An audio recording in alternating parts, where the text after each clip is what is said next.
Okay, so let's start with LNA design. So as we have seen that LNA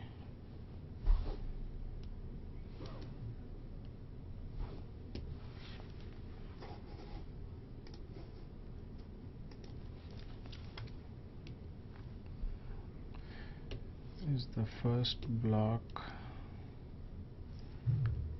of the receiver. So LNA is basically as a matching network,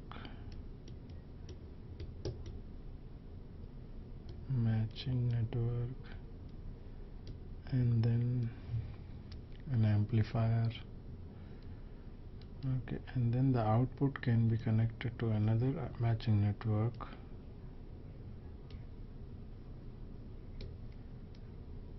or directly to the mixer. So now why do we need matching? That's what you may have covered. You may have seen in microwave part of this course.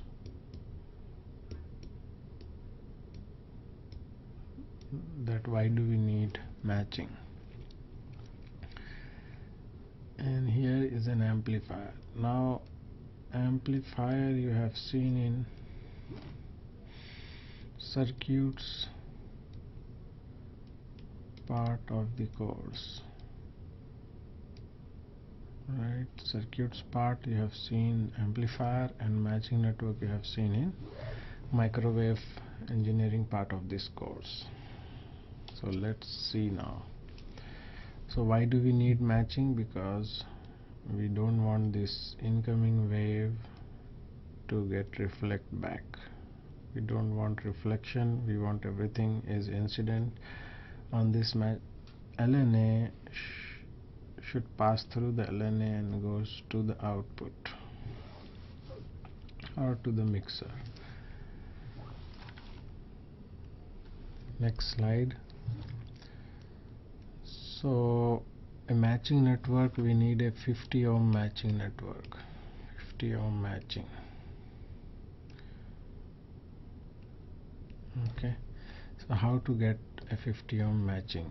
First is we can have a resistor of 50 ohm, and this resistor we can use it as a 50 ohm matching. Second is we can have this common gate amplifier. Then the third is we can use a feedback network.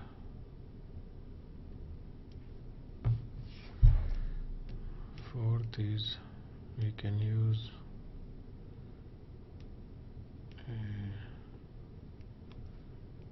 inductive degenerator L here in the source.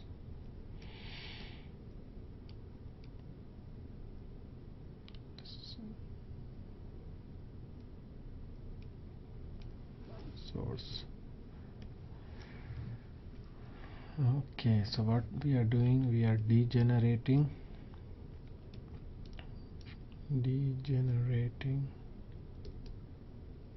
the channel resistance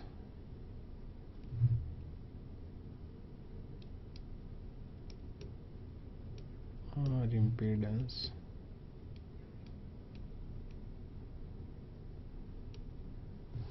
through L. That's why it is called inductive degeneration mode. So these are 50 ohm matching procedures. 1, 2, 3, 4. So if we see the last slide, in this matching network we can use any of the 4 devices.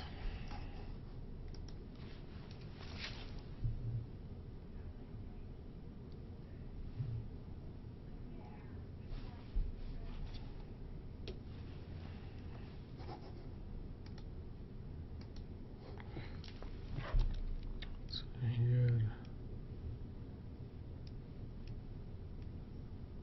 this is amplifier and this is matching network.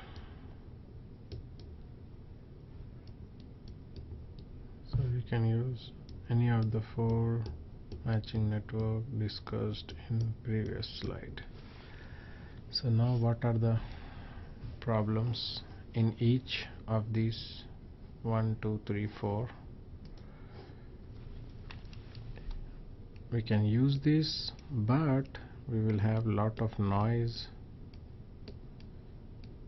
due to this R. We can also, the same problem is here with the resistive feedback network. We can use it, but again we will have the same problem, lot of noise. Then we have 2 options left, this one and this one. So some people use this second one also, but they found again you are dependent on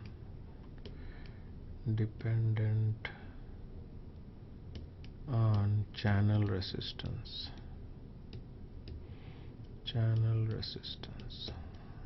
here, this channel resistance R. By controlling this gate voltage we get this R, we call it R effective, and through this we get 50 ohm, but we are dependent on that channel. So, and these channels usually are active, so this also generate noise, and then you need extra controlling it. So active resistance is not good, so that is the reason usually people go for this 4th one, which is nothing but L in source. So you can call it LS and let's call it LG. The combination of these 3, this one and then this capacitor and then this resistor, and this is capacitor is basically CGS. So LG, LS, the combination of this LG, LS and LG, CGS and LS, third one, gives us the Zin.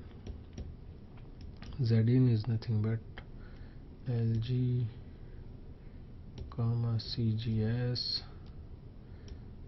LS. So this. So here we want to use this 4th one to provide Zin equal to 50 ohm for LNA. Now what is Zin? How to get Zin? How to get Zin? So if you see closely what is Zin, let's draw the 4th, this one, let's draw this, let's draw it separately. Okay, so this is basically inductor, and then this is your transistor, and then this is your another inductor in the source.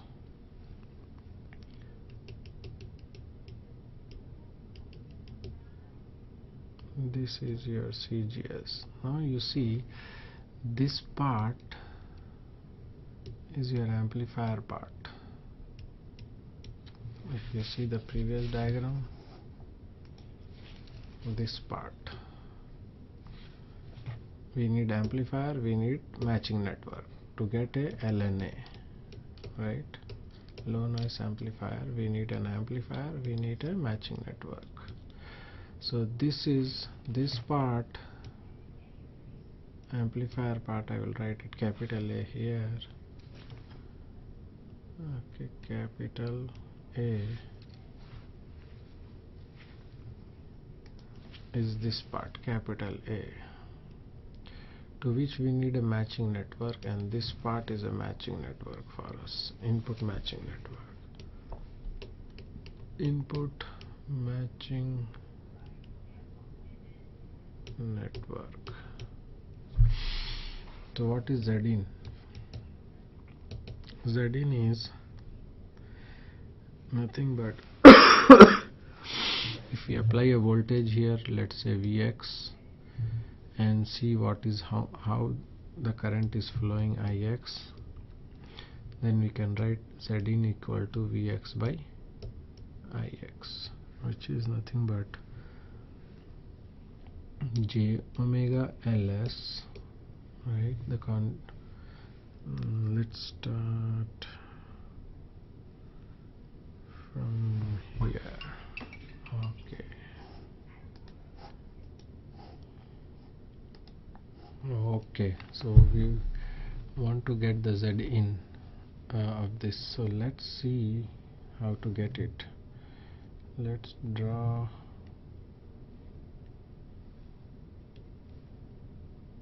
Zin from here, Zin, and we will see what is the use of LG later. Use of LG, we will see it later. As of now, we will see that Zin is this one as seen from here. So if you now see Zin from there, and in order to get Zin, we can draw, it's not this plus what we need to find out. Okay, so we can see that. If you see, let's do the next slide. Okay, so let's see, this is our transistor, and we are looking the Zin from here. So we see a capacitor, okay, in series with an inductor, which we are source degeneration inductor. So it looks simple. Zin equal to series combination of this capacitor 1 by j omega CGS plus j omega Ls, but it's not so simple, because you have this also here, which is a channel current, which is nothing but GM VGS. So how will you take care of this in Zin? So for that, let's draw small signal model of this, and we are applying a test voltage and test current, right? We want to apply a Vx here, and we want to see what is happening to Ix, so that we can know that Zin equal to Vx over Ix. Now let's draw this small signal model of your transistor.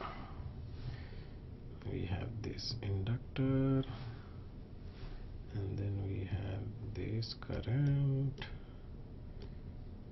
and then we call this current as GM VGS, and we save voltage from here to here as VGS, because this is S, this is gate, this is drain, and we are applying a current here. We are applying a voltage here Vx, or we can say that we are supplying a current, test current Ix here, and measuring the voltage Vx. So let's do the supply current Ix here, okay, Ix here, and measure voltage Vx here, and say that Zin equal to Vx over Ix. So let's write the equation for it. We can write Vx. Oh, what happened?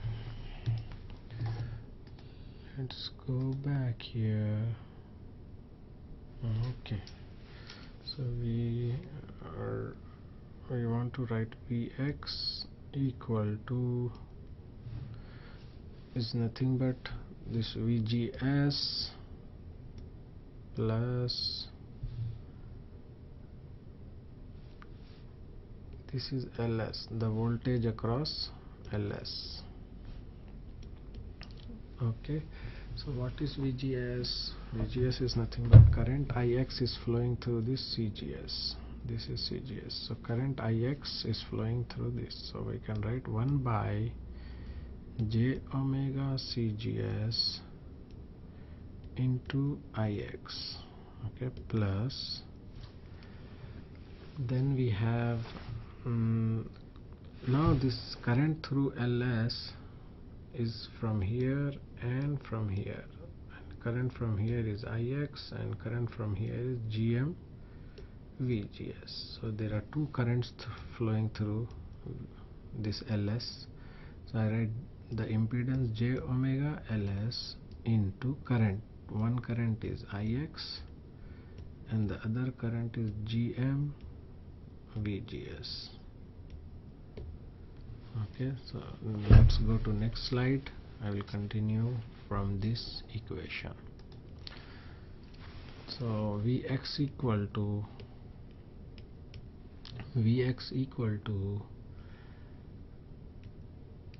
1 by j omega CGS into Ix plus j omega Ls into Ix plus j omega Ls into GM. For VGS I will write Ix over j omega CGS.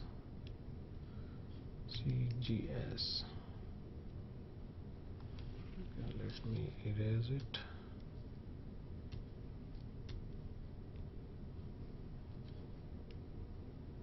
CGS, let's erase this also, we don't need.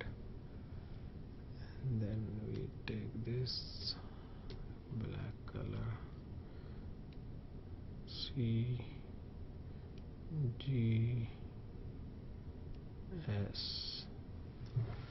So now we can cancel this j omega, and then this Ix common can go here, which is Z in equal to Vx over Ix equal to 1 by j omega CGS plus j omega Ls plus GM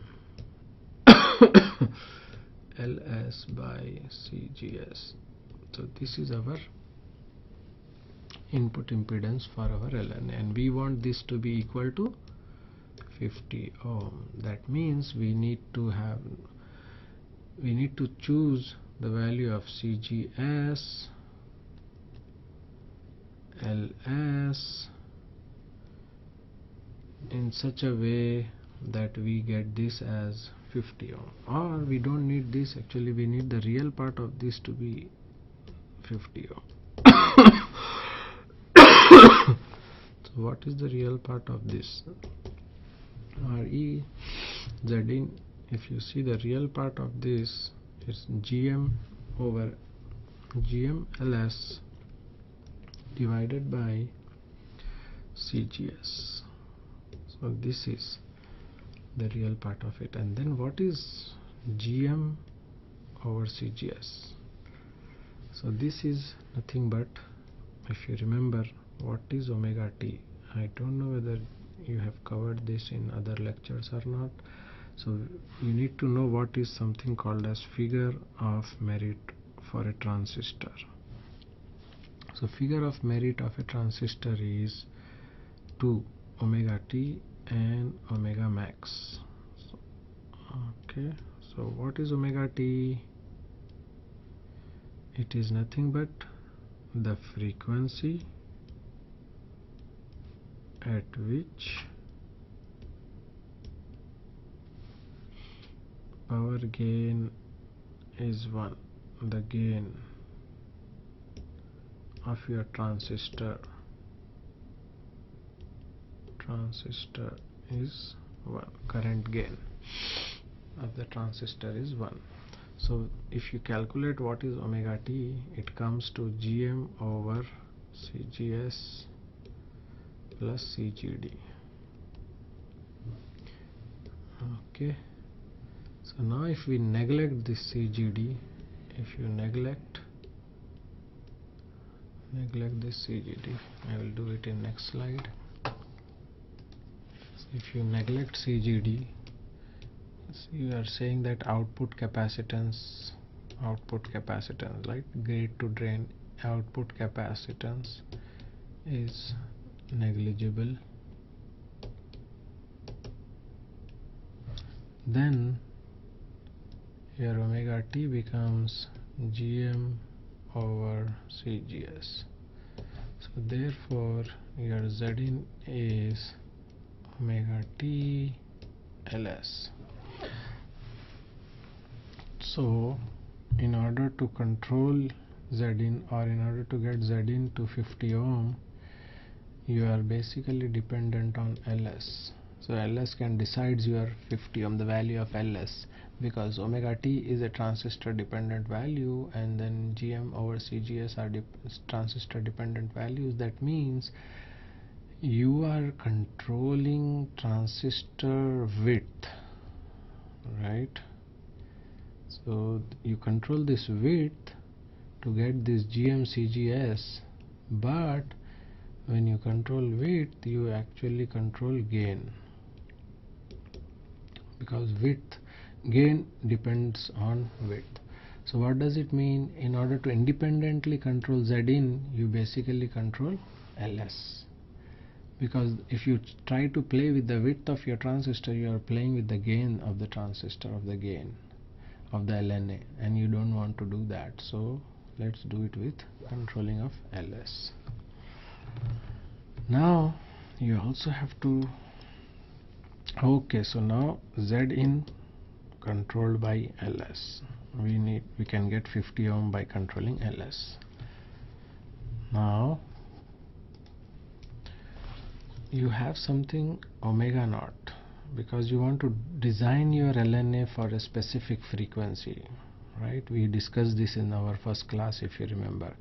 Let's say if you want Bluetooth, then you need to design your LNA to be working at 2.4 gigahertz. If you want to design it for mobile phones, right, mobile phones,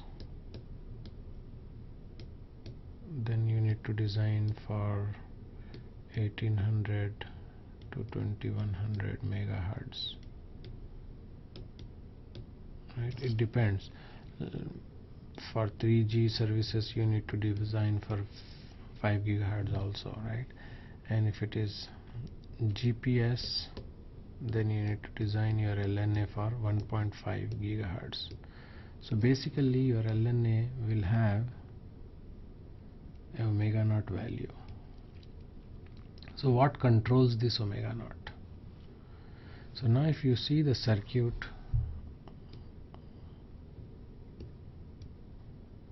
you have this inductor Ls, and then this CGS. Your omega naught is basically 1 over root of Ls CGS, LC network.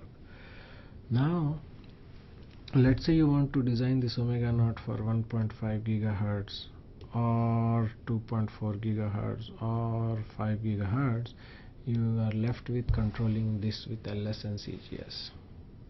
But we know that Zin, we know your Zin also depends on Ls CGS. So how can you do that?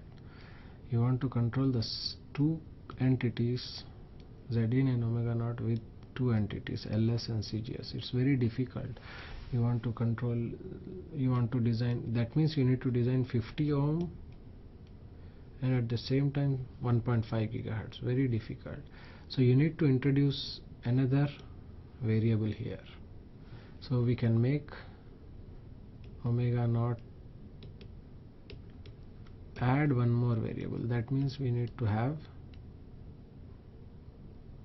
CGS. Okay, let's do it on another slide. So omega naught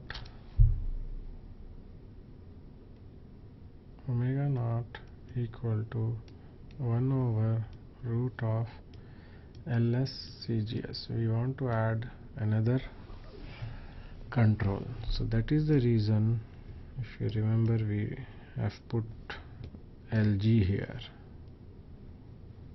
and LS here. So this LG now gets add up into this to update our omega naught value to 1 over root of LG plus LS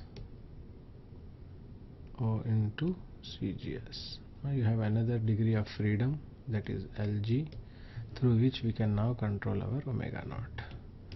So control Zin by LS. After you freeze Zin, then control omega naught by LG.